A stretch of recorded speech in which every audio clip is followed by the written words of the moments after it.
esse testemunho sincero, franco, de como a gente tem jogado junto pelo Brasil, com as características de cada partido, com iniciativas próprias. Às vezes um partido entra com um requerimento, um outro entra com um projeto de lei, toma uma iniciativa. Nós do PSB, por exemplo, nós entendemos, num determinado momento, diante da absoluta perplexidade do ministro Paulo Guedes do que fazer em relação ao país, à economia do país, o PSB preparou 25 medidas emergenciais que nós julgávamos fundamentais e levamos ao ministro Paulo Guedes. Por quê? Porque nós do PSB entendemos naquele momento que até para ter como partido de oposição, que teve a honra de liderar a oposição no ano passado na Câmara, cargo hoje ocupado pelo deputado André Figueiredo, de líder da oposição, além do líder da minoria, deputado Zé Guimarães. Nós achávamos que para ter autoridade moral como oposição, para criticar o governo, era importante também propor. E nós propusemos. Levamos essas 25 medidas, das quais 11 foram acatadas integralmente, 4 parcialmente, embora a nossa visão econômica seja inteiramente distinta da do ministro Paulo Guedes. Por exemplo, é um absurdo essa ideia de querer reduzir o auxílio emergencial de 600 para 200 reais, como era o projeto desde o início, como disse muito bem o Enio agora há pouco. Nós não aceitamos isso. Fomos nós que lutamos para que o auxílio fosse de 500 reais no primeiro momento e depois chegamos a 600. Então, as nossas propostas, as propostas que o PSB levou e apresentamos ao ministro Paulo Guedes, contemplavam garantir que nenhum cidadão ficasse sem assistência médica, que nenhum cidadão ficasse sem alimentos e sem produtos essenciais, que nenhuma empresa quebrasse por conta da pandemia e que enfrentássemos essa crise todos juntos, como brasileiros, e saíssemos, não apenas a oposição, todos os brasileiros, e saíssemos o mais rapidamente dela como povo que soube se proteger. Fizemos isso porque nós somos oposição ao governo, não somos oposição ao Brasil. Nós queremos que o Brasil dê certo, que as pessoas sejam salvas, e digo isso não apenas em nome do PSB, da minha bancada, mas de todas as bancadas que participam aqui desse ato e das nossas fundações todas. Bolsonaro não entende que quanto mais eficiente for o isolamento, mais rápido a nossa economia vai se recuperar. Mas Bolsonaro insiste em sabotar o distanciamento e nós, no Congresso, insistimos em tentar mantê-lo até que o pico da pandemia passe e que o perigo de contaminação se dissipe. Ele tenta colocar vidas em risco, empurrando as pessoas para o trabalho por falta de recursos. Nós tentamos garantir recursos para que as pessoas possam ficar em casa e não morrer pelo coronavírus. Como o presidente é o maior aliado do coronavírus, como ele tem sido o maior inimigo no enfrentamento dessa pandemia, ele tem atrapalhado essa pandemia, os nossos partidos, em momentos diferentes, por circunstâncias diferentes, decidiram todos pedir o impeachment do presidente da República. Não tivemos um único pedido, porque cada partido chegou a essa conclusão num momento diferente, mas estamos todos unidos, independente dos pedidos, independente do momento deles. Estamos todos unidos em defesa do impeachment. Estamos com a sociedade brasileira, que pouco a pouco vai se dando conta de que foi enganada por alguém que dizia ser contra a corrupção, mas que usa o governo e tenta interferir na Polícia Federal para proteger a corrupção praticada por um de seus filhos. Então, nós estamos na luta pelo afastamento do presidente, para proteger as vidas dos brasileiros e também a nossa economia, porque para nós a economia deve estar a serviço da vida, e nós sabemos que a melhor maneira de proteger a economia de um país é também protegendo a vida dos seus cidadãos. Essa é a maior riqueza de qualquer país. É nisso que nós acreditamos. Então, nós lá no Congresso Nacional temos dado essa colaboração. Na semana que vem votaremos a medida provisória 936, votaremos a lei do projeto de lei de auxílio emergencial aos trabalhadores da cultura, votamos nessa semana a proteção aos trabalhadores da saúde, aos indígenas, aos quilombolas. Temos feito grandes conquistas juntos, pensando no Brasil, colocando qualquer diferença nossa abaixo dos interesses nacionais e do interesse público. E temos conseguido construir essa ponte também com partidos que não são do nosso campo, mas que são fundamentais para a defesa da democracia e de um futuro melhor para o Brasil. Foi assim que adiamos, por exemplo, conseguimos pressionar o governo para adiar o Enem, porque conquistamos também o apoio do presidente da Câmara e de outros partidos para essa causa. E é assim também que pretendemos, por exemplo, defender o adiamento das eleições para dezembro desse ano, para que seja possível realizá-las em condições em que a gente não faça só campanha nas redes. Os nossos partidos têm a característica de fazer campanha nas ruas, de ter contato físico com as pessoas, de poder chegar perto. Não faz sentido que a campanha se dê num momento em que a gente não possa conversar com as pessoas, olho no olho, perto das pessoas, o que certamente em agosto não poderá acontecer, mas acredito que em novembro, espero, talvez sim. Então, adiar as eleições para dezembro deste ano, de forma a não prorrogar mandatos, mas fazer campanha fora das redes, também nas redes, mas não apenas nas redes. E vamos lutar na semana que vem para expandir o auxílio emergencial. Com isso, eu procuro mostrar a vocês que a nossa luta tem sido em defesa da vida das pessoas, da saúde pública, da economia brasileira e da nossa democracia. E queremos que o impeachment avance o quanto antes, porque daqui a pouco pode ser tarde demais. Continuemos unidos nessa luta. Parabéns aos meus colegas líderes de suas bancadas, parabéns por suas bancadas, contem com o PSB. Nós estamos cheios desse espírito de colaboração e de unidade com o campo progressista e com todo o campo democrático para defender o Brasil e os brasileiros. Muito obrigado, pessoal. Obrigada, deputado Alessandro Molon. E quem fala agora é o líder do PDT, deputado Volney. Boa tarde, minha cara líder perpétua, que faz a mediação dessa mesa na tarde de hoje. Boa tarde, líder Molon, líder Enio, líder Fernanda, amigos e amigas internautas. Primeiro aqui vou pedir desculpas aqui pela queda do nível a partir de agora, porque vem sendo tratado aí por dois craques, como o Enio e o Molon.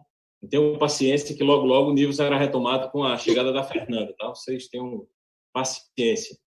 Mas eu queria dizer, começar a minha intervenção nessa tarde de hoje, falando a respeito de um livro que eu li agora no período do Carnaval, portanto, antes dessa pandemia se tornar um desastre mundial, ela dava apenas seus primeiros sinais, e foi um livro que me impactou muito, que é um livro, estou com ele aqui, Como as Democracias Morrem. São dois pesquisadores de Harvard que fazem um estudo histórico detectando razões pelas quais países perderam as suas conquistas democráticas e se dedica muito, assim, firmemente a estudar o processo nos Estados Unidos, a partir da eleição de Trump.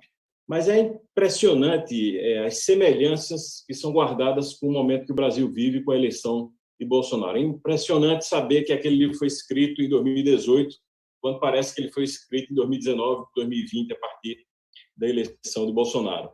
E aí, para chegar nessa parte que é o foco da nossa fala, que é o Congresso e a conjuntura, eu não podia deixar de citar alguns pontos que são assim muito fortes na leitura desse livro, que são os sinais de ameaça à democracia, né? E alguns deles, são 4 que eles levantam. É o seguinte: das pessoas em geral, dos personagens da história que se tornaram ditadores, alguns pontos são coincidentes entre eles. Então, são, o primeiro, a falta de compromisso com as regras do jogo, ou seja, não aceitar o questionamento, não aceitar o resultado das eleições, ou questionar o resultado dos pleitos. A gente vê que isso é muito claro, isso acontece e aconteceu. O Bolsonaro, antes mesmo do resultado, já anunciava que não aceitaria uma eventual derrota. Trump também fez isso nos Estados Unidos. Então, são traços, características que dão essa ideia de alguém que tem tendências ditatoriais, digamos assim. Depois, negar a legitimidade dos oponentes, ou seja, taxá-los de patrióticos, criminosos, subversivos. Essa tática foi usada por Trump, foi usada por outros ao redor do mundo, mas foi fortemente e ainda é usada pelo presidente Bolsonaro. O terceiro é é a tolerância com a violência e o estímulo à violência. E aí é um alerta muito grave, porque a violência é precursora da ruptura democrática. Então, o estímulo à violência é um fator que é muito claro na política de Bolsonaro, foi assim toda a sua vida, foi assim na campanha e, surpreendentemente, continua sendo assim no governo. E o quarto é a intolerância à crítica, né? E usar o poder para punir e perseguir os seus adversários ou os seus oponentes. Então, isso também se dá de forma muito clara com o presidente Bolsonaro, se deu durante a campanha, e aí entram as minorias, gays, afrodescendentes, né, o desrespeito com a imprensa. E aí chegamos no parlamento, né? Qual o papel do parlamento nisso tudo? Porque eu acredito que nós, enquanto dirigentes partidários, enquanto parlamentares, estamos aí mesmo no foco dessa, digamos assim, desse portão que impede a chegada da ditadura. Porque os partidos têm essa responsabilidade de cuidar para que os seus filiados, dentre os seus filiados, não surja alguém com características ditatoriais, e o Congresso tem essa responsabilidade também de ser o cão de guarda da democracia. Então, o Congresso não pode ser um cachorrinho de estimação, ele é o cão de guarda da democracia. E nós aqui, líderes, que somos dirigentes partidários, nacionais e estaduais, somos também membros desse Congresso, que é esse guardião. Então, nós temos essa dupla responsabilidade de zelar pelos valores democráticos. E esses valores democráticos têm sido constantemente aviltados, afrontados, desrespeitados, o que nos faz exigir de nós medidas, lógico, dentro da legalidade e da institucionalidade. Não podemos fugir disso. Então, nós temos essa leitura, e o PDT, entrou com um pedido de impeachment do presidente da República, porque, como diz o nosso presidente Ciro Gomes, impeachment não é remédio para governo ruim. Remédio para governo ruim é eleição. Impeachment é remédio para governo que comete crime de responsabilidade. Então, é esse o caso do presidente Bolsonaro. É bom a gente fazer essa distinção, porque é uma distinção fina e que a gente tem que ter muito claro. Nós não somos a favor do impeachment porque não gostamos do governo Bolsonaro. Não é isso. É porque ele comete crime de responsabilidade. E são vários. Alguns citados pelo líder Molon, mas todos os líderes aqui citaram em seus pedidos de impeachment. O PDT subscreveu primeiro, depois veio o PSB, depois, agora, essa semana, o PT, o PCdoB, PSOL, PCB e outros. Então, nós vemos com muita preocupação essa quadra que o Brasil vive. E nós, do parlamento, temos essa responsabilidade de manter essas conquistas democráticas, que foram conquistas a duras penas, e fazer com que a gente transforme esses valores em questões permanentes. A nossa democracia ainda é uma democracia muito incipiente. Nós estamos ainda dando os primeiros passos dessa conquista democrática que ocorreu no final da década de 80. Então, nós temos muito zelo com a democracia, os nossos partidos. Eu parabenizo aqui, portanto, esse Observatório da Democracia, parabenizo as nossas fundações, em nome da Fundação Leonel Brizola e Alberto Pasqualini, que é do PDT, mas faço esse parabéns a todas as nossas fundações que têm estado também vigilantes e levantando esse debate para os internautas, levantando nas redes. O nosso Manuel Dias, que é o nosso secretário-geral do PDT, é uma pessoa incansável nesse debate, procurando levar esse debate para as bases do partido, e assim eu sei que PCdoB, PSOL, PSB, PT e Rede também têm feito o mesmo, além do PROS, Cidadania, que também integram essas iniciativas. Então, dizer que a responsabilidade nossa no parlamento tem sido essas que o líder Enio e o líder Molon têm falado. E nós entendemos que conquistas como esse auxílio emergencial são fundamentais para que a gente garanta o mínimo de sobrevivência para a população. E aí, hoje, durante a reunião que nós tivemos no Colégio de Líderes, para debater a pauta da semana que vem, eu fiz esse alerta ao presidente Rodrigo Maia e aos demais líderes, propondo que nós começássemos essa discussão da prorrogação do auxílio emergencial pela Câmara dos Deputados, pelo Congresso Nacional. Nós não podemos deixar um governo como Bolsonaro com essa bandeira, porque, de fato, não é uma prioridade governamental do governo Bolsonaro. Ele não está preocupado com isso. Claramente, a política do ministro Paulo Guedes, eu quando vejo o ministro Paulo Guedes falando da economia brasileira, falando da crise, eu me lembro muito daquele jogo que eu jogava quando era garoto, que era o Banco Imobiliário, onde a gente comprava terreno, vendia terreno. Não sei que os mais antigos vão lembrar, talvez eu seja o mais velho aqui dessa roda, então eu não sei se os mais jovens conhecem, mas o Banco Imobiliário, você tinha um dinheiro fictício ali que você comprava, vendia, você investia, e aqui era um joguinho, então ficava rico, ficava pobre, depois ficava rico de novo. Então parece que o governo Bolsonaro, o ministro Paulo Guedes, ele está jogando o Banco Imobiliário, ele não sabe que aquilo ali são as vidas das pessoas.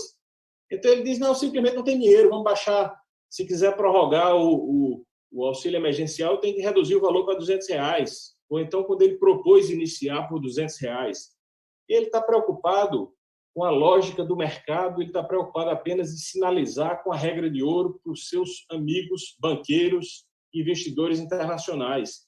Ele não sabe o que isso significa vidas. Então, eu levantei essa questão no Colégio de Líderes. Eu acho que a gente tem um projeto, outros aqui, outros partidos também têm projetos nesse sentido que garantam essa prorrogação. E eu disse que é uma questão de humanidade, de empatia, porque é o mínimo que a gente pode oferecer agora para esse contingente gigantesco de cerca de 50 milhões de pessoas diretamente recebendo, 100 milhões de pessoas, considerando aí os seus parentes e as pessoas que indiretamente são beneficiários desses recursos, que ficam aflitos porque imaginam como darão de comer a seus familiares e como comprarão os remédios quando esse auxílio acabar.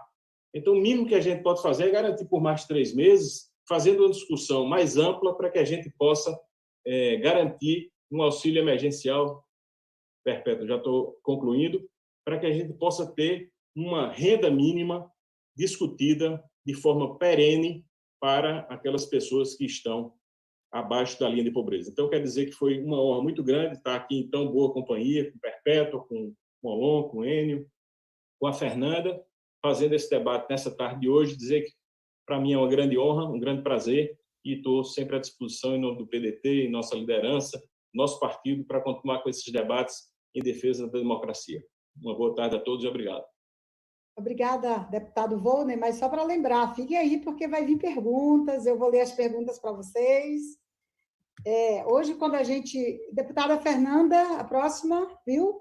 Só lembrando, quando a gente entrou aqui nesse grupo, hoje já era a segunda vez que a gente se encontrava, mas tem dias que a gente faz uma reunião seguida da outra, e esse grupo aqui normalmente se encontra 3, 4 vezes por dia em reuniões, não é isso? Está intenso. É isso.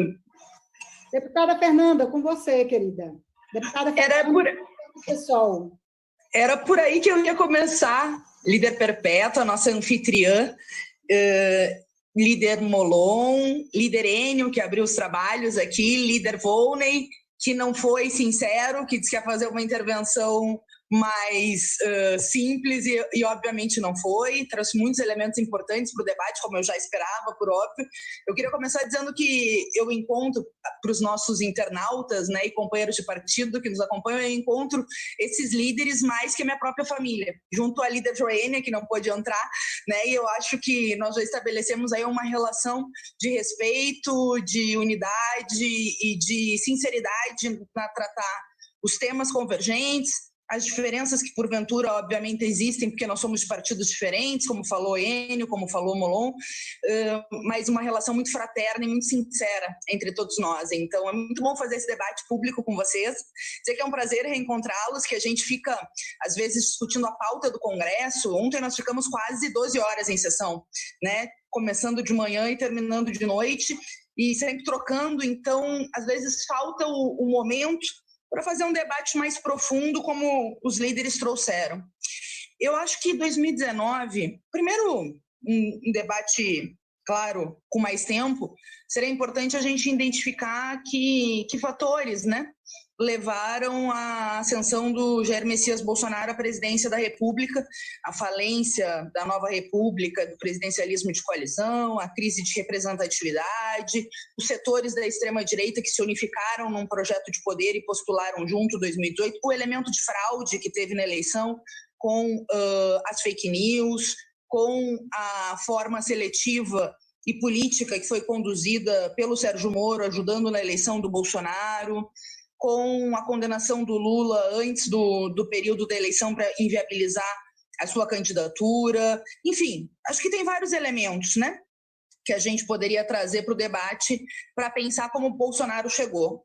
Mas como nós estamos discutindo o Congresso hoje, eu queria dividir a minha intervenção em 3 momentos. Primeiro, que em 2019 já tinha ficado para nós, líderes da oposição, e para nós, pessoal, muito claro, que havia uma divisão burguesa sobre um setor que queria avançar sobre as liberdades democráticas expressa pelo Bolsonaro, pelo grupo daquele 300, que são aquele conjunto de empresários de extrema-direita disposto a avançar sobre as liberdades democráticas, por setores do agronegócio, e um outro polo burguês que, embora apoie as medidas ultraliberal do Paulo Guedes e a reforma da Previdência, que nós perdemos no Congresso Nacional, né, e fizemos todo o enfrentamento, então, unidos na agenda econômica do governo, mas não unidos na agenda reacionária. Isso estava claro para nós em 2019 e teve um elemento de avanço de uma agenda econômica que massacrou muito o nosso povo. A reforma da Previdência está sendo sentida agora. A reforma trabalhista, feita lá no governo golpista do Temer, teve os impactos brutais sobre o conjunto da classe trabalhadora, do arroz salarial, da flexibilidade de direitos. E tanto é que antes da chegada da pandemia no Brasil, mesmo com toda a agenda ultraliberal em 2019, a gente viu uma retração da atividade econômica, os ricos ficando mais ricos. Hoje o Brasil tem mais bilionários do que tinha antes do início da crise econômica, em 2014, né? E mais gente na pobreza. Fato que aumentou com a chegada do Covid-19 no Brasil, pelos impactos da pandemia e pela forma criminosa com que o Bolsonaro lida com o Covid-19. Eu digo sempre que, ao invés de liderar o país no momento que o Brasil precisaria de uma unidade contra o vírus, né, que não teria que ter nem oposição nem situação, mas deveria ter uma unidade de todos combatendo o Covid-19, o Bolsonaro optou por liderar a extrema-direita. Ao invés de combater o Covid, ele optou por combater a ciência, a medicina. O único país do mundo que passou por uma pandemia, ou que está passando pela pandemia, e tem 2 ministros demitidos da saúde por seguirem os protocolos médicos, é o Brasil. Isso é uma insanidade, porque a cada dia o nosso povo sofre mais, são mais infectados, né? São mais de 20 mil mortes, isso não é um número, são pessoas, filhos, mães, etc. Então, a questão de como o Bolsonaro encara a pandemia e o conjunto das medidas que o ultraliberal Paulo Guedes quer seguir e encaminhando no ano de 2020, mesmo sob Covid-19. Eu tenho dito por aí, e digo publicamente, eu sou socialista, vocês sabem, estou sempre pensando como colocar um programa de transição que faça com que a maioria controle a política e a economia, mas eu tenho dito por aí, o Paulo Guedes não quer nem salvar o capitalismo, porque a agenda que ele está fazendo é uma agenda escandalosamente falida, né? Do Estado não entrar enquanto a gente está vendo que os trabalhadores perderam salário, quando a gente está vendo pequenas e microempresas falindo, quando a gente está vendo que vai aumentar o desemprego no Brasil, já está aumentando a quantidade de desempregados, e queria dar uma renda básica de apenas R$200 e numa unidade de ação e uma luta encarnecida da oposição no parlamento, mas também uma unidade de ação, né? Com outros partidos que expressam uma segunda divisão burguesa que veio agora no Covid-19, e eu vou já passar para ela, nós conseguimos ampliar para R$600. Bom, então eu acho que tem o Paulo Guedes e uma agenda ultraliberal que não quer salvar o capitalismo, e tem uma segunda divisão burguesa agora, em 2020, de um setor da burguesia, das elites, que sabe que precisa uma agenda keynesiana e o Estado precisa entrar. Claro que esses setores vão querer que a gente pague a conta depois, vão querer nova reforma da Previdência, nova reforma trabalhista, nova rodada de privatizações, depois que passar a pandemia, mas agora eles têm uma ideia de que o Estado precisa entrar. Bom, qual é o nosso papel, né, nesse momento? Primeiro, óbvio, defender a vida do povo, combater o Covid-19, apresentar medidas para que os trabalhadores não paguem a conta dessa crise, como taxação das grandes fortunas, como ampliação da contribuição social sobre o lucro líquido, como ampliação da renda básica emergencial, que foi trazida aqui pelo líder Volney e que, de fato, é muito importante para que o nosso povo tenha alguma perspectiva. Então, obviamente, isso é parte da luta política e da luta de constituição de um programa e de ideias econômicas que permitam que o povo não pague a conta dessa crise. Mas antes disso, nós temos, e a gente está trabalhando junto, tem projetos nesse sentido, nós temos dois inimigos muito graves, que é o próprio Covid-19 e o próprio Bolsonaro, né? Derrotar o Bolsonaro hoje é uma medida sanitária para proteger a vida do nosso povo, sabe? Eu já estava convencida disso desde que a pandemia começou. Em 15 de março, quando ele chamou aquela manifestação golpista e descumpriu o que a Organização Mundial de Saúde determinava, de evitar aglomerações, individualmente, junto com Sâmia Bonfim, David Miranda, 200 intelectuais e artistas e várias lideranças, né, do nosso partido, ingressamos com pedido de impedimento para colocar o tema do horizonte. Nós sabíamos que naquele momento não havia correlação de força, mas nós já tínhamos claro de que a crise econômica, a crise sanitária, a crise social do nosso país só ia avançar. Infelizmente, Bolsonaro escolheu liderar a extrema-direita. Tinha um setor da imprensa burguesa que apostava na ideia de fazer um governo, um duplo poder entre Ministério da Saúde, até então com Mandetta, e governadores e prefeitos. Como se o presidente da República, num país como o Brasil, pudesse ser tratado como um bibelô, né? Ou seja, como se não tivesse peso um presidente da República. Um presidente da República, pela Constituição brasileira, tem muito peso. O Brasil é um país presidencialista e o Bolsonaro não é um bibelô. O Bolsonaro é um elefante numa loja de cristais, né? E isso só se comprovou com o passar dos meses porque ele próprio estimula a crise política. Ele próprio combate a ciência. Ele próprio... Oi? É ofensa aos elefantes.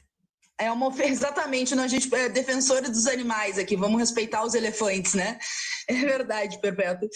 Ele combate a ciência, gente. Ele demitiu o Mandetta e, vocês sabem, eu tenho muita tranquilidade para falar do Mandetta, porque fiz oposição a ele todo 2019 na Comissão de Saúde, na Câmara, mas ele foi demitido por seguir o que falava a Organização Mundial de Saúde. Olha o grau de insanidade, né? É a marcha do obscurantismo, a marcha anti-ciência, a marcha das trevas, a marcha que quer que o povo escolha entre contrair Covid-19 ou morrer de fome. Essa é a linha política do Bolsonaro. Chantagear governadores e prefeitos, fazer pressão para acabar com o relaxamento social, intervir na Polícia Federal para proteger os criminosos. São criminosos, os filhos deles são criminosos e ele próprio é um criminoso, né?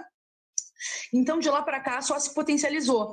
Hoje nós estamos no epicentro da pandemia, o Brasil é o terceiro país em mortes, nós estamos numa marca de mil mortes por dia de Covid-19, colapso no sistema de saúde, não se fez um planejamento de guerra que seria necessário nesse momento para proteger o nosso povo, como fila única, reconversão industrial, produção em larga escala dos equipamentos de proteção individual, como qualquer governo sério, e aí eu não estou falando né, nem ideologicamente, qualquer governo sério teria feito. Então, de lá para cá, essa crise se desenvolveu e eu acho que eu estou muito contente que vários setores políticos e sociais também com outros argumentos, com outras compreensões, foram entrando na ideia, não entrando, porque todos nós éramos contra o Bolsonaro, mas havia uma dúvida da correlação de força, enfim, isso é a par da vida. Então, eu acho que o PDT ingressou com pedido de impeachment ainda antes da delação do Moro, né, e parabenizei o PDT, líder Volney, nas minhas redes, quando o PDT entrou, um partido importante da nossa unidade de ação contra o Bolsonaro. Depois, a Rede entrou na sexta-feira, no dia que teve a demissão do Moro e a delação dele, mostrando os crimes do Bolsonaro. Eu parabenizei a Rede, porque acho que fez uma peça consistente, a líder Molon, né, o líder Randolph do Senado, a líder Joênia, e o líder Randolfo Nsonado. No mesmo dia, ou no sábado, entrou o PSB. Eu parabenizei o líder Molon e todas as lideranças do PSB, um partido muito importante da nossa unidade de ação. E agora teve outro pedido de impedimento assinado por 7 partidos, líder Enio, líder Perpétua, que eu assinei de novo, junto com o conjunto do PSOL, que é muito importante, partido inteiro unificado, e 400 entidades, que eu acho que é muito importante. Então, nós temos 34 bons instrumentos no Congresso Nacional. Cada partido tem a sua peça consistente, forte, ou coletiva, ou individual, e eu acho que isso é um avanço no sentido de que se fortalece as lutas e as vozes democráticas na ideia de que o Bolsonaro precisa ser impedido. A nossa contradição agora, na minha opinião, é que a gente não pode chamar a manifestação de rua com a dimensão que elas devem ter, porque eu não tenho dúvida que seriam maiores que o tsunami de educação, um minutinho para mim, que seriam gigantes, e a gente conseguiria fazer essa pressão de fora para dentro do Congresso para que o Rodrigo Maia receba e estabeleça a abertura do pedido de impedimento. Então, o nosso desafio é ver como que a gente também unifica, né, em ações políticas, como o que a gente está fazendo aqui hoje, debatendo estratégias para fortalecer a luta do povo, os panelaços, os abaixo-assinados, formas criativas de mobilização para pressionar o Congresso a abrir o processo de impedimento, ou qualquer outra iniciativa, né, gente? Que às vezes me perguntam, deve perguntar para vocês também, mas por que vocês não questionam no TSE?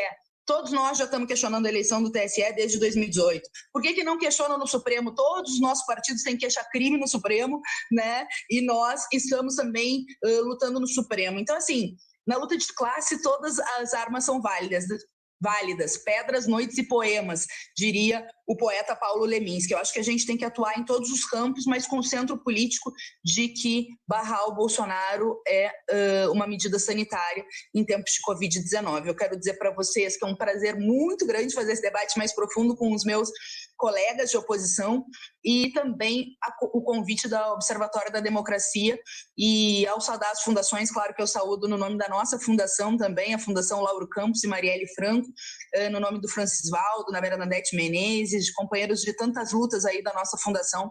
É um prazer estar nesse debate com vocês e nessa luta, né? Nessa luta histórica e nessa luta do nosso tempo, enfrentar o vírus, o Covid-19, mas também o vírus do autoritarismo e, enfim, o vírus da extrema-direita. A história já nos mostra, Perpétua, né, para concluir, que a extrema-direita nunca cai de podre, ela precisa ser derrotada, e nós precisamos ter o máximo de ações unitárias possível, né, mantendo as nossas organizações, nossas diferenças programáticas, e enfim, mas buscar o máximo possível de unidade de ação contra o autoritarismo e o obscurantismo. Obrigada, querida Fernanda. Olha, a notícia boa que a nossa líder Joênia, da rede, já está aqui conosco. Só lembrando aos líderes que depois da deputada Joênia, eu vou passar uma leitura rápida das mensagens que recebemos, para que vocês construam uma resposta ou outra e depois façam suas saudações finais. Deputada Joênia, que hoje está toda feliz, desde ontem, que conseguiu aprovar o relatório dela de apoio às comunidades indígenas nesse período de pandemia. Aliás, aquele momento, eu gostaria só de dizer aqui, aquele momento foi muito emocionante para todos nós líderes e deputados federais que convivemos com a nossa deputada Joênia, ela ser a primeira mulher indígena a ser eleita para a Câmara dos Deputados Federais, e, ao mesmo tempo, ela tem, naquele momento, o apoio de todos nós, sem exceção, até o líder do governo se dobrou à deputada Joênia naquele momento e aprovamos o relatório dela. Deputada, com a senhora. Obrigada, Perpétua. Quero dar uma boa tarde a todos os líderes que se encontram aqui. Está parecendo nossa reunião de líderes, né? Será que eu entrei na sala certa? Mas saudar aqui Molon, o líder Enio, a Fernanda. A Fernanda ficou bem ontem na presidência. Lembra, Fernanda, que eu te falei lá no Supremo ontem? Que a minha previsão era Fernanda como presidente do Congresso, da Câmara. Querida! Foi Capi como presidente do país e eu, uma das ministras do Supremo. A gente estava brincando ontem, porque logo depois do relatório a gente foi para uma reunião com o ministro Supremo para falar de um caso de repercussão geral, né, um caso que vai estar em pauta nos próximos dias, que trata da questão do parecer 001 da AGU, falando matérias absurdas, que é a questão do marco temporal, que querem impor nessa questão de regularização das terras indígenas. Então, já ontem a gente estava com uma pauta aí, e, enfim, a luta sempre continua. Então, eu quero assim, saudar, porque os povos indígenas nunca têm um momento de sossego. Todos os dias tem uma novidade, novidade de perseguição, de retrocesso. E esse governo, ele fez a campanha embasado nisso. Eu lembro, Perpétua, antes de ser parlamentar, eu vivia no pé da Perpétua, às vezes, para dar um espaçozinho ali. Não sei se ela lembra, quando ela era deputada ali da Raposa Serra do Sol, eu ainda como advogada, né, que é a minha área dos direitos indígenas, para falar da Raposa Serra do Sol. Então, esse desgoverno, ele fez a campanha dele dizendo que ia rever Raposa Serra do Sol. Foi em Roraima e falou que ia abrir as terras indígenas para mineração.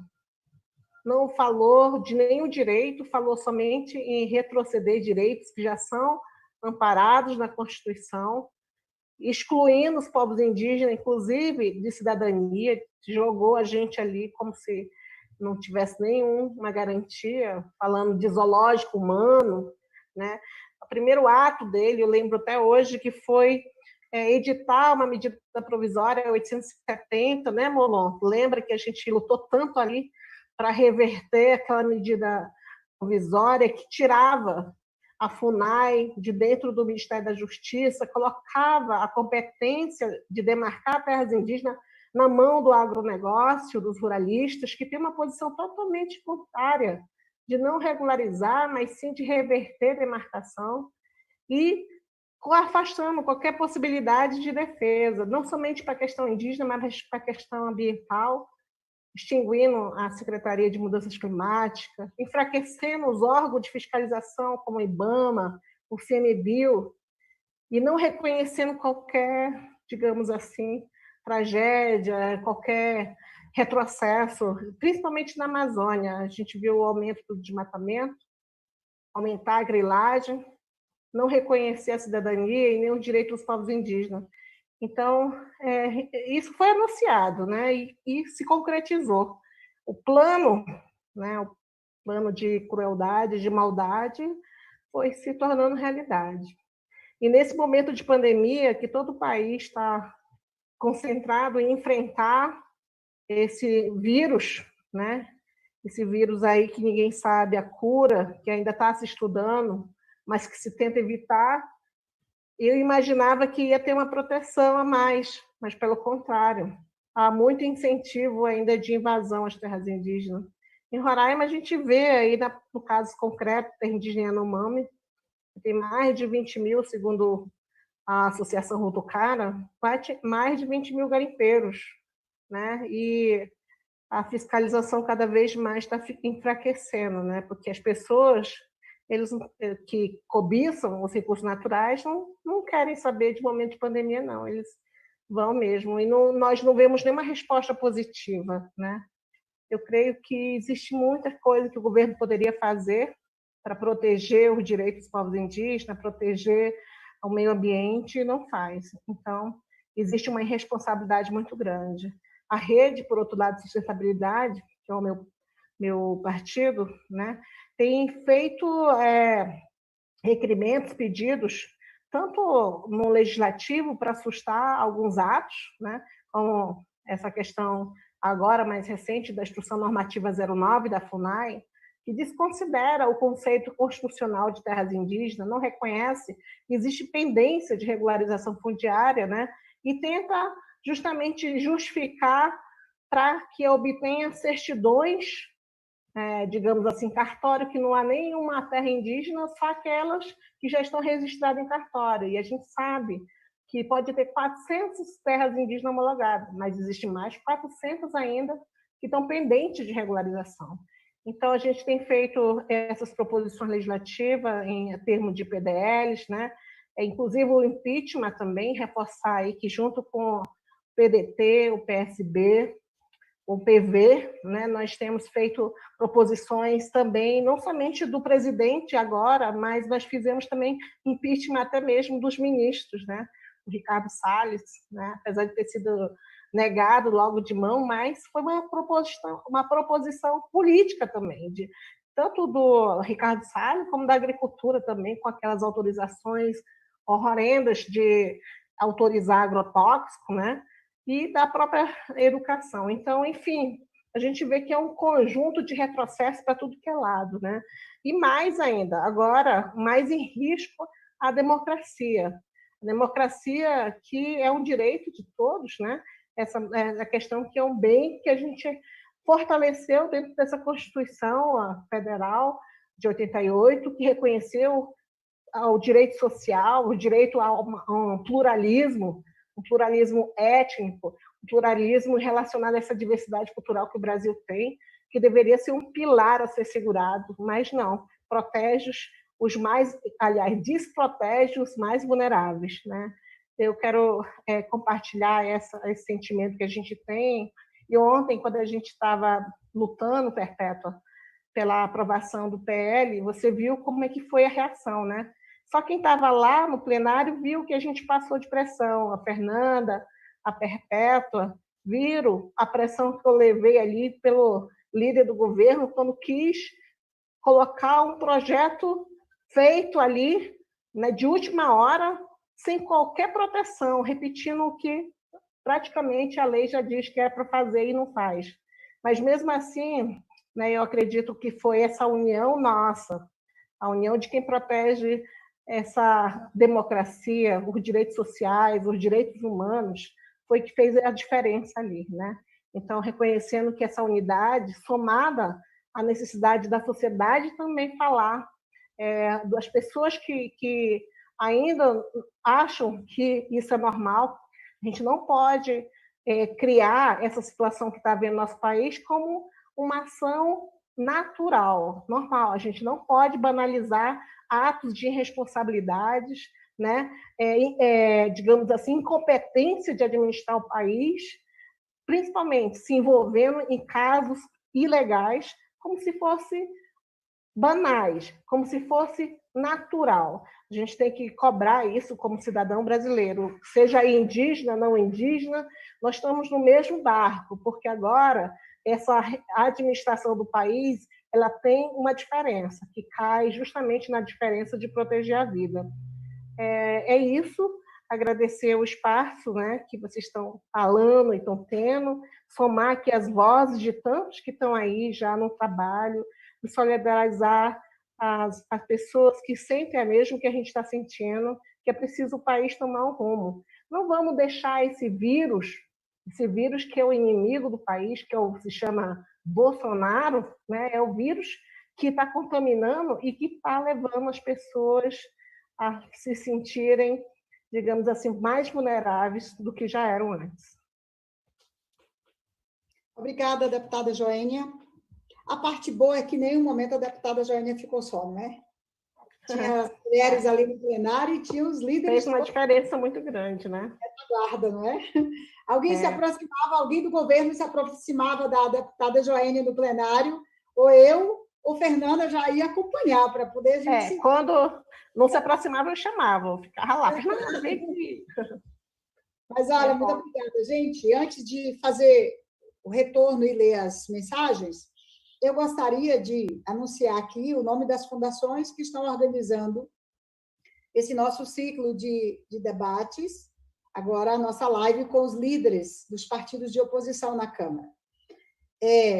O ex-senador Cristóvão Buarque é o presidente da Fundação Astrogildo Pereira, a Rosanita Monteiro de Campos é a presidente da Fundação Cláudio Campos, o Alexandre Navarro é o presidente da Fundação João Mangabeira, o Francisvaldo Souza é o presidente da Fundação Lauro Campos e Marielle Franco, o doutor Manuel Dias é o presidente da Fundação Leonel Brizola, e o nosso ex-presidente do PCdoB, Renato Rabelo, é o presidente da Fundação Maurício Grabois, O Felipe Espírito Santo é o presidente da Fundação da Ordem Social.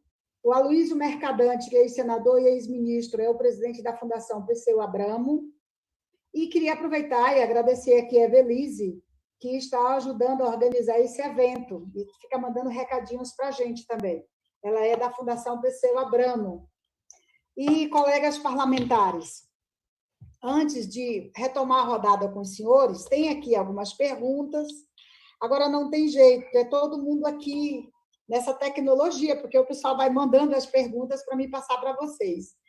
Então, para os nossos líderes, inclusive a Fernandinha, que deve estar aí ainda, eu vou ler rapidamente alguns comentários e perguntas. Eu peço desculpa, porque não dá para acolher todas as perguntas e todos os comentários, é só um guia aqui para que os nossos deputados possam fazer suas falas de encerramento. O Afonso Henrique diz: senhores deputados e deputadas, com todo respeito, gostaria de pedir a criação de uma frente, deve ser frente parlamentar de pressão objetiva para a realização de testes para o coronavírus. A Maria Salete perguntou: cadê o Rodrigo? Queremos que ele dê início ao impeachment.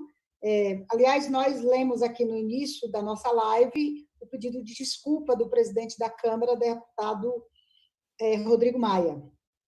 O José Noronha faz a seguinte pergunta: como seria um governo que não fosse de coalizão?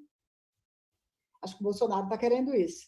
O Fred Azevedo, ele pergunta: o estado de guerra deve entrar em vigor imediatamente, como poder político e social para dirigir essa luta do povo e do país.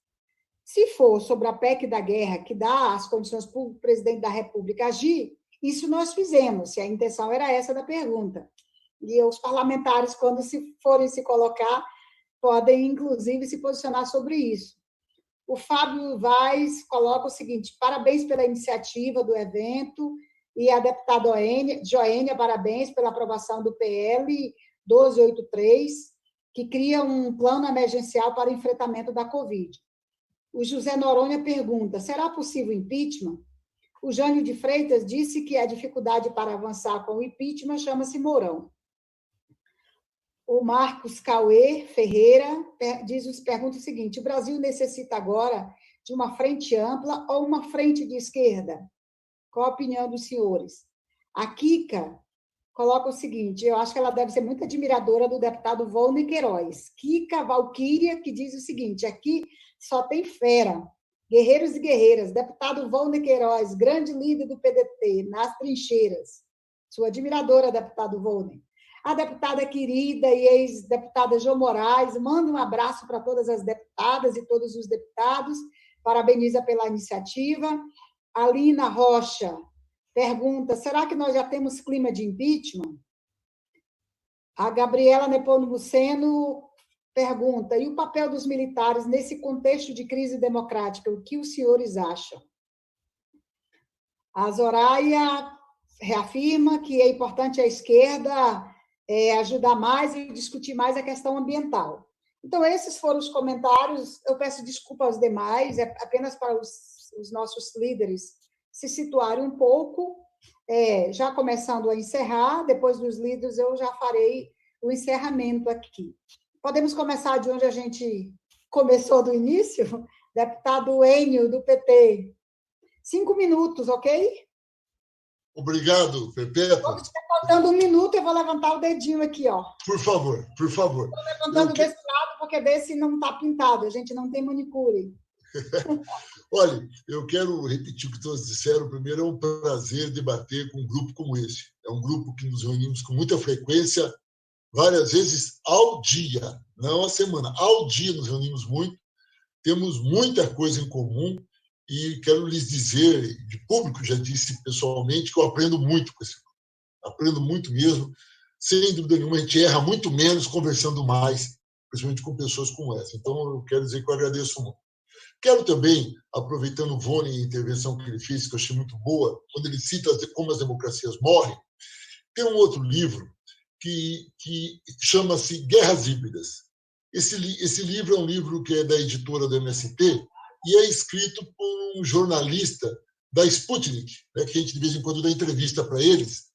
E é interessante que ele também foi escrito, Volney, antes do golpe.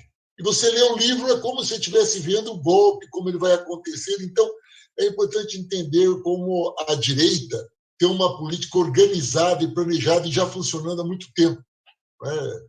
É comum dizer, na lógica marxista, né, não existe coincidência, não existe mesmo. Agora, sobre o impeachment, olha, o impeachment depende de dois conjuntos. O principal deles é pressão popular. É o povo exigindo. Como é que você mede isso em épocas de pandemia, visto que o povo não pode ir para a rua? Você manifesta isso nas redes sociais e pelas pesquisas. Por exemplo, o Bolsonaro está hoje com 25% de aprovação. Ele vem diminuindo. Naturalmente, a sua aprovação vem caindo.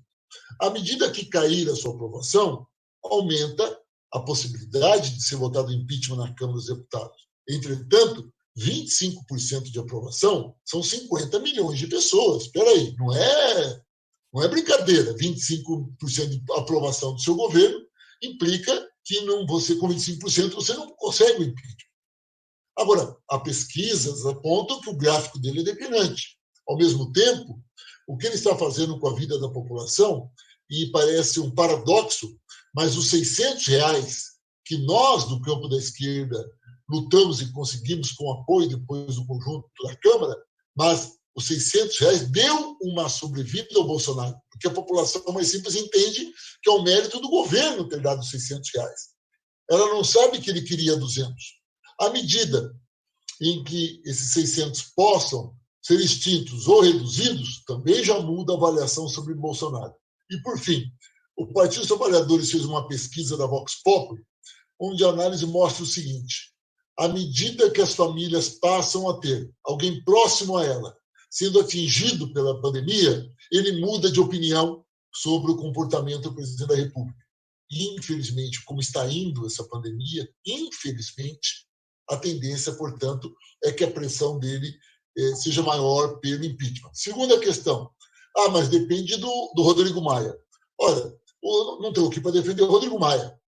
O Rodrigo Maia não é do nosso campo político, né? Ele é um liberal. Temos coisas em comum que quem é liberal e sabe que é ser liberal defende a democracia, defende as minorias, e isso temos em comum.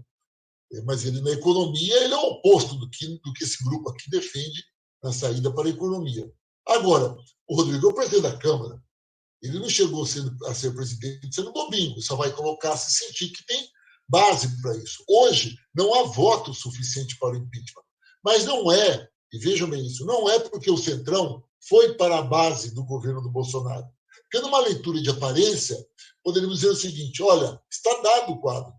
O Bolsonaro tem 25% de apoio da população, o Centrão foi para a base do governo em troca de cargos, logo, até 2022, Bolsonaro está tranquilo. Isso não é real. Não é real porque, primeiro, como já disse, os 25% mostram o gráfico em declínio, e, finalmente, o Centrão também estava no governo da Dilma.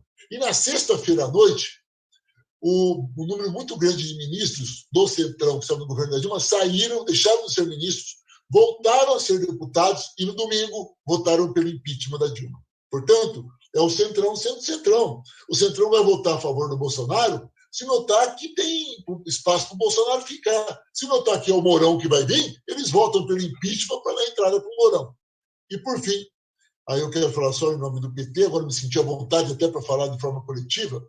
Nós, do Partido dos Trabalhadores, vou encerrar, apresentamos uma PEC assinada pelos deputados Paulo Teixeira e Henrique Fontana, a PEC número 37, que diz o seguinte: em caso de impeachment, chama-se uma nova eleição.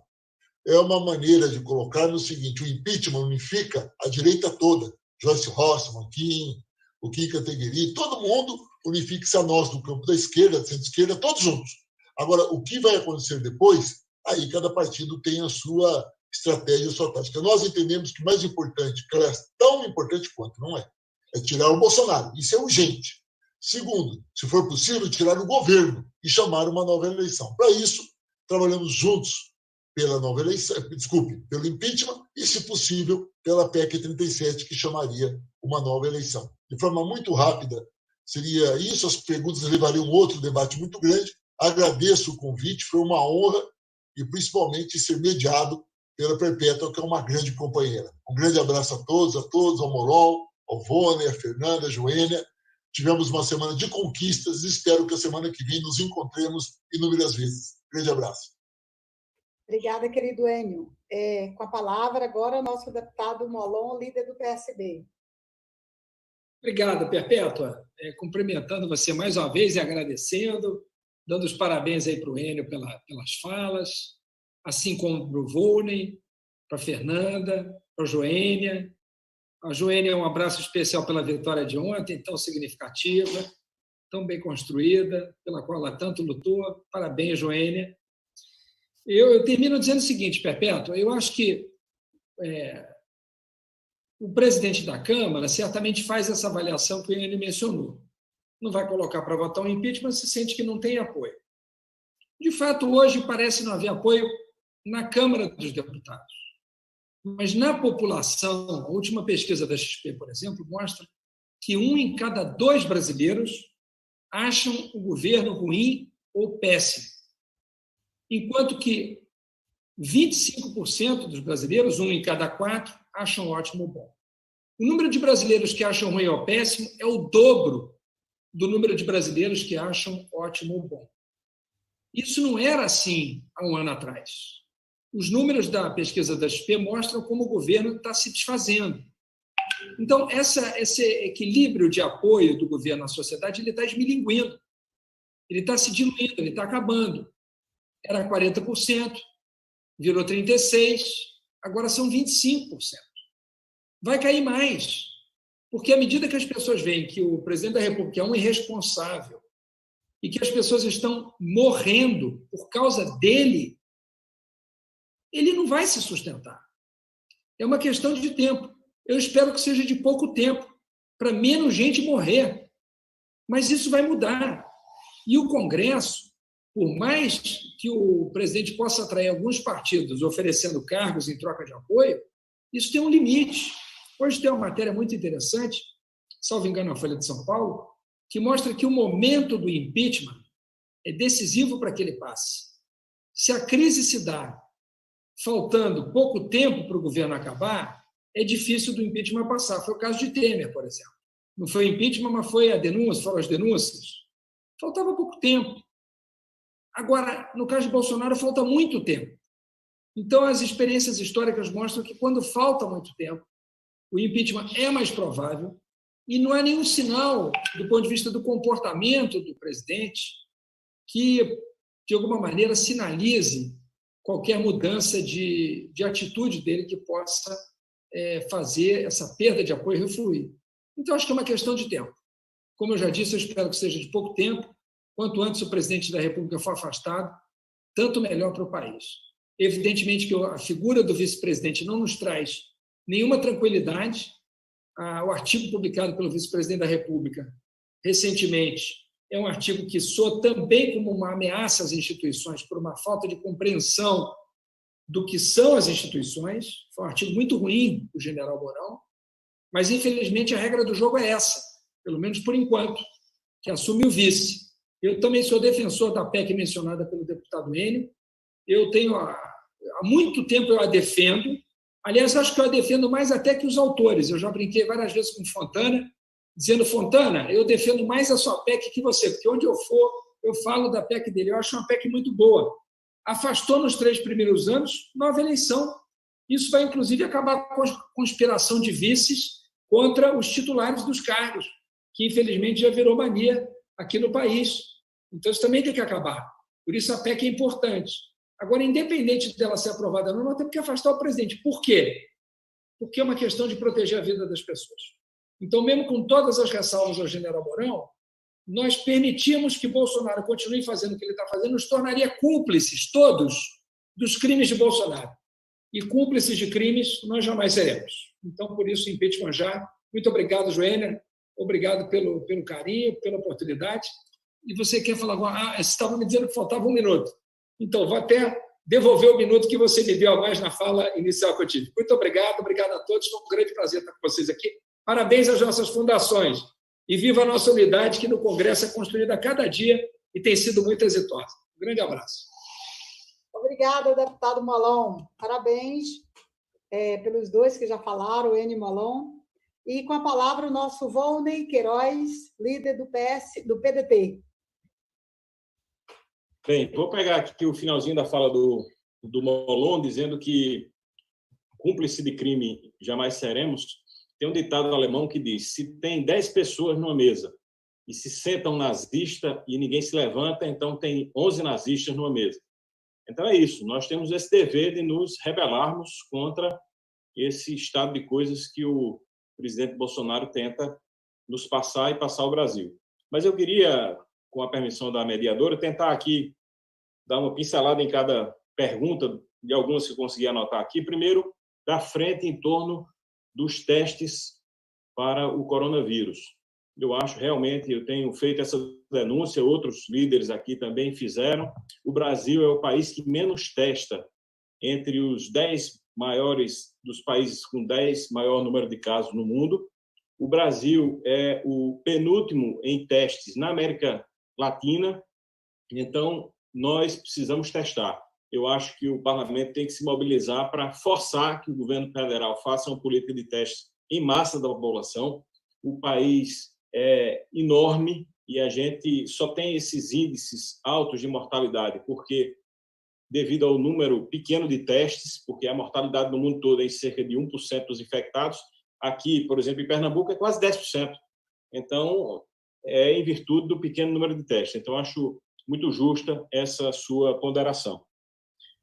Com relação à pergunta se poderia haver um governo sem coalizão, eu queria dizer o seguinte, que nós não somos contra, por exemplo, a chegada do Centrão no governo Bolsonaro. Nós não somos contra o diálogo do governo com o parlamento. Nós não somos contra que os partidos participem dos governos. Nós temos apenas que saber em que base se dá essa coalizão. Porque, por exemplo, aqui no governo Paulo Câmara, em Pernambuco, o PDT faz parte do governo estadual. Então, nós participamos da vitória do governo Paulo Câmara e ajudamos a governar.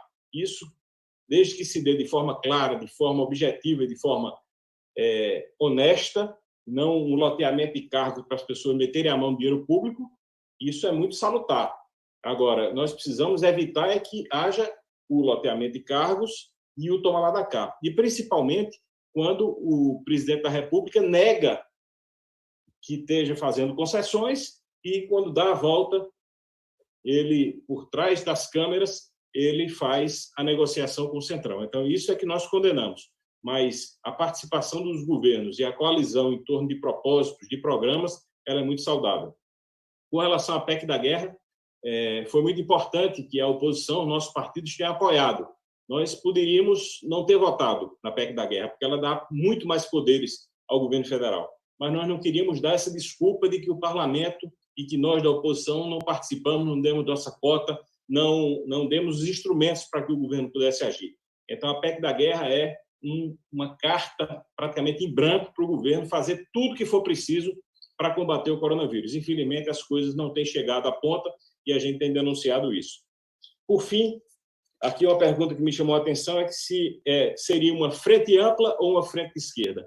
No meu discurso nessa semana eu disse que nós queremos juntar todo mundo, do MBL ao PSTU, todo mundo que esteja com esse propósito de lutar pela democracia e tirar Bolsonaro do poder por uma questão de saúde, por uma questão sanitária, pela defesa da democracia, se juntem a nós. Nós aqui, partidos, estamos todos irmanados, juntos com esse mesmo pensamento e vamos trabalhar no âmbito institucional para que possamos restabelecer a ordem democrática no Brasil. Então, quero agradecer a todos a possibilidade de estar nessa tarde em tão boa companhia. Agradecer a Kika, que nos fez aqui um elogio, dizer que eu me lembrei da história do escritor Perpétuo, que encontrou um fã e disse: eu li seu livro. Aí o escritor falou: foi você? Então, a Kika, meu abraço. E meu abraço aqui ao meu querido amigo líder Enio, Molon, Joênia, Fernanda e Perpétuo. Eu me sinto realmente muito bem quando estou com essa qualidade enorme desses líderes. Me sinto sempre num aprendizado constante em debater com vocês, em dividir com vocês, participar junto a vocês dessa quadra histórica da vida nacional, tanto do ponto de vista econômico quanto do ponto de vista político quanto do ponto de vista de saúde. Nós estamos vivendo um momento muito delicado, muito triste, mas também um momento histórico. E a participação de cada um de nós nessa história vai escrever nossos nomes para o mal ou para o bem nos nossos currículos, na história do Brasil. Espero que a nossa participação continue sendo assim, altiva, soberana, independente e visando o que é melhor para o Brasil. Então, estamos todos de parabéns. Parabéns à Perpétua pela mediação e às nossas fundações por possibilitar esse diálogo na tarde de hoje. Obrigado. Muito bem. Obrigada, Volney, parabéns. Quem fala agora é a deputada Fernanda, representando o PSOL. Você, Fernanda. Obrigada, Perpétua. TV ligada. É você, Fernanda? Eu acho que meu...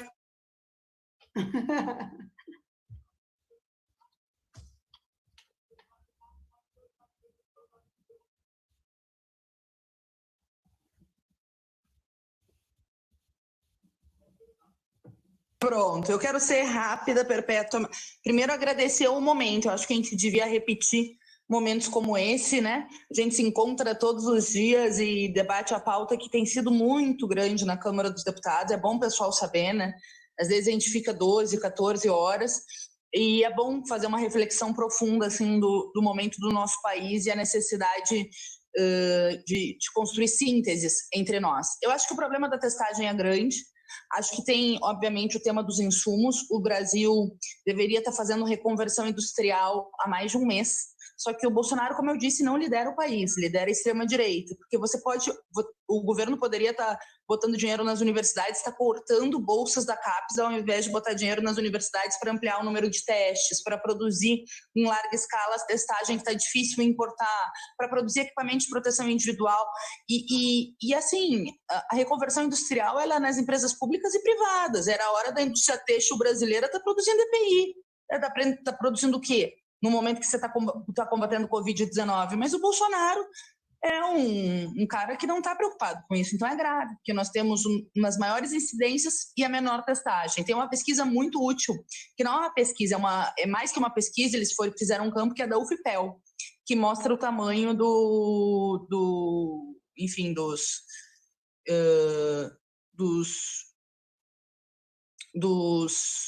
números acima do que dos oficiais. Eles foram de casa em casa, agora eles estão em 133 cidades e foram agredidos em algumas cidades pelo povo, caindo nas fake news do Bolsonaro, ou pelas polícias locais, por falta de comunicação do Ministério da Saúde com as prefeituras e governos estaduais. É um escândalo isso, gente, é um escândalo. Segundo, sobre o Centrão, eu acho que o Centrão é a expressão, né, da velha política do toma lá da cá, enfim, ganha cargos para governar, para estar junto com o governo, mas eles são muito voláteis. Se a pressão fora aumenta sobre o Congresso, eles rompem a corda e deixam o governo sozinho, entendeu? Então, eu acho que a luta tem que seguir. Acho que piorou a correlação de força na Câmara num certo sentido, porque agora eles têm 200 com o governo. Quando começou a crise, eles tinham 70. Agora eles têm 200. Isso muda um pouco, né? Muda um pouco. Mas a gente tem que seguir lutando pelo impeachment do Bolsonaro, por outros instrumentos de fora para dentro. Olha que escândalo esse ofício do general Helena, é uma ameaça diante da decisão soberana do ministro Celso de Mello. Sobre a PEC do orçamento de guerra, eu acho que tem muita coisa boa na PEC, como, por exemplo, os ajustes fiscais não incidirem, as regras de ajuste fiscal, ao teto dos gastos, etc., né?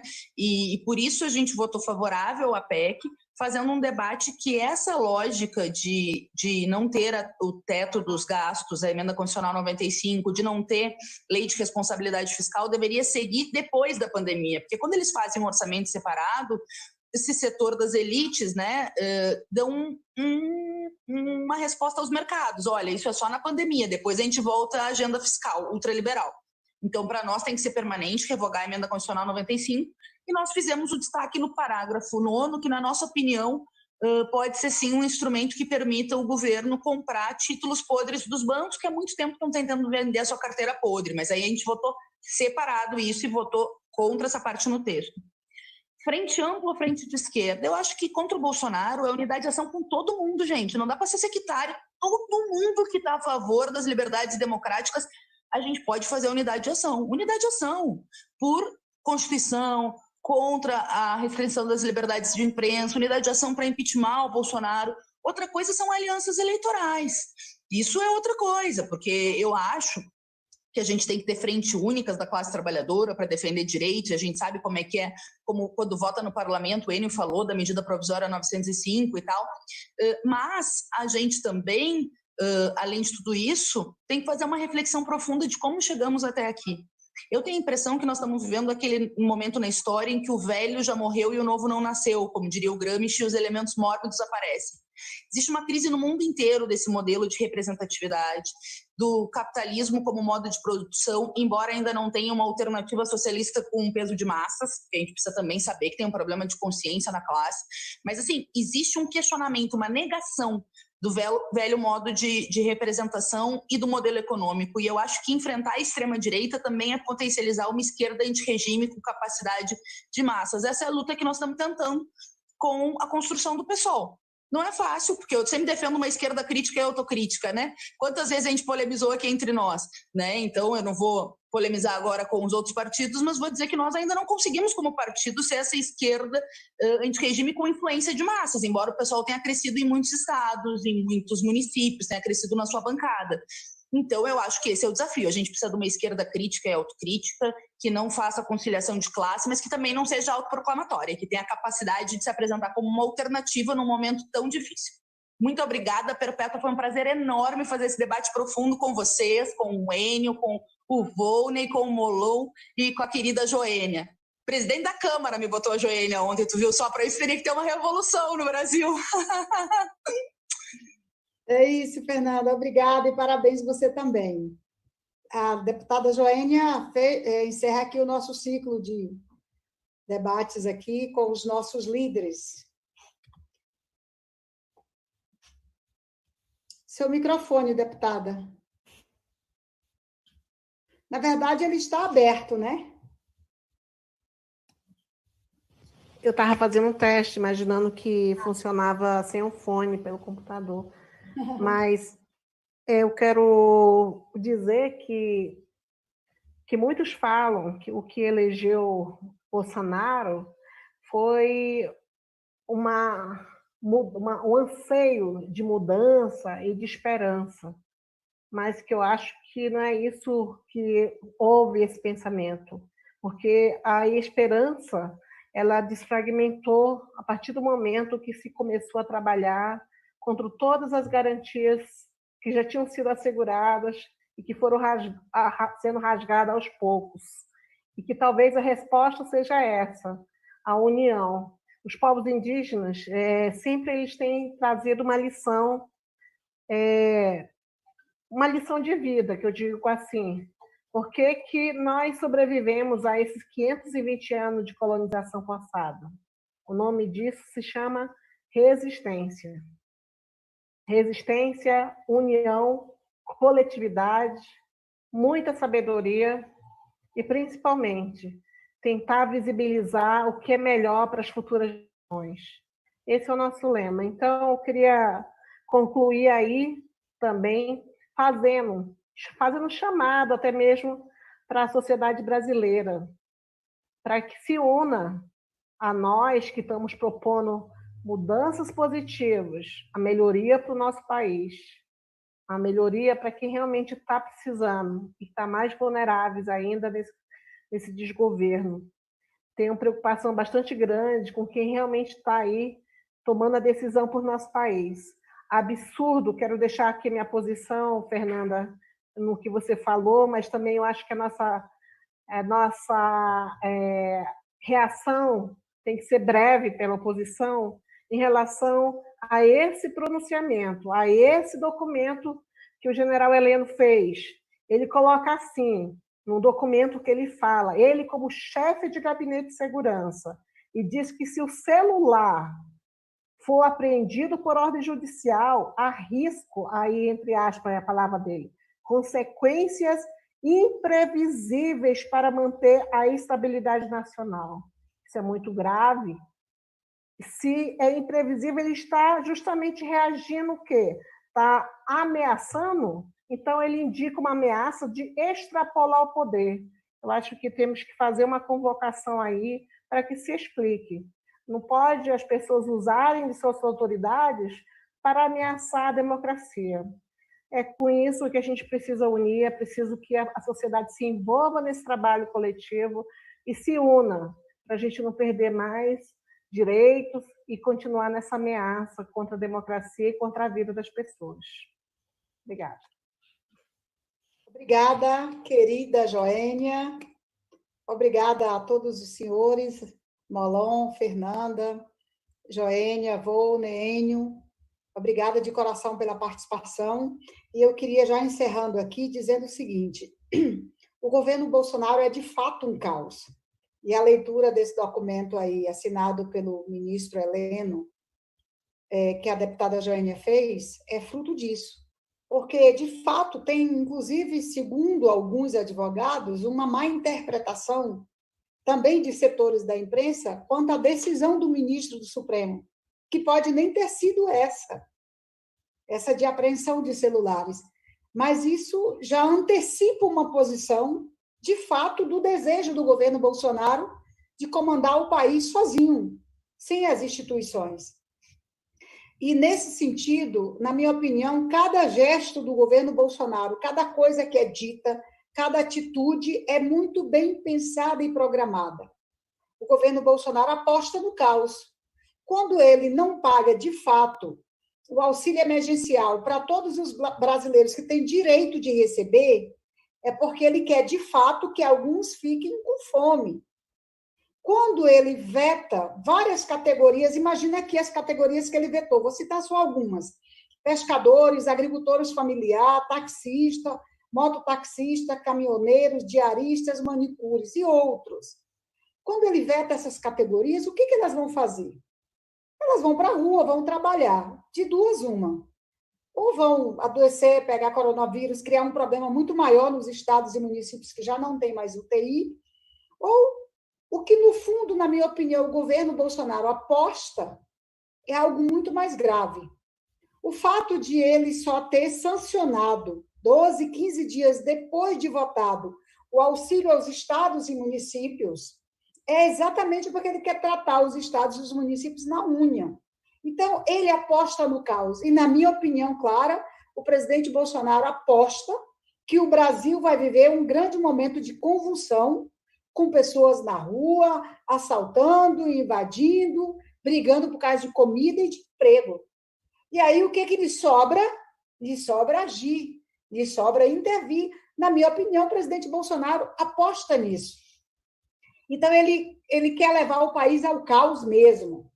E aí onde entra o Congresso Nacional, o Supremo, as instituições que têm responsabilidade nesse processo. Aí onde entra o debate do impeachment no Congresso Nacional. Na nossa opinião, o presidente Bolsonaro precisa ser parado. E, a cada dia, aumenta essa indignação popular. E esse é o nosso papel de líderes oposicionistas, de despertar a sociedade também para isso, ou acolher essa indignação da sociedade que cresce cada dia. É por isso, então, que considero muito importante esse momento aqui do Observatório da Democracia, organizado pelas nossas fundações, que eu já fiz a leitura, as fundações dos nossos partidos. Queria encerrar agradecendo a todos os líderes aqui presentes, agradecendo as fundações, agradecendo a você que esteve conosco esse momento todo aqui pelo Zoom, pelo YouTube, acompanhando o nosso trabalho, nos acompanhe no Congresso Nacional. Queria reafirmar dizendo: fora Bolsonaro, e a nossa total solidariedade a todas as vítimas do Covid. Muito obrigada, colegas. Foi bom estar com vocês mais uma vez.